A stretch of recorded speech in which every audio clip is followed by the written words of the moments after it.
মূলাধার চক্রেতে ভগবতী কালী ওইভাবে বসে আছে, সেই জন্য তিনি বুঝছেন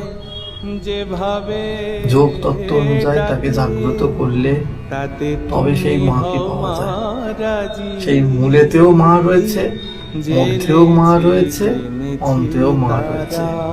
মা থেকে শুরু, মাতেই বিচরণ, আবার মাতেই শেষ। মূলাধার চক্রেতে ভগবতী কালী ওইভাবে বসে আছে,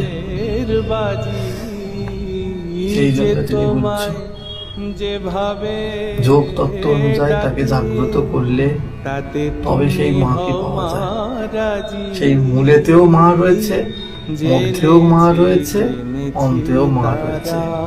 মা থেকে শুরু, মাতেই বিচরণ, আবার মাতেই শেষ।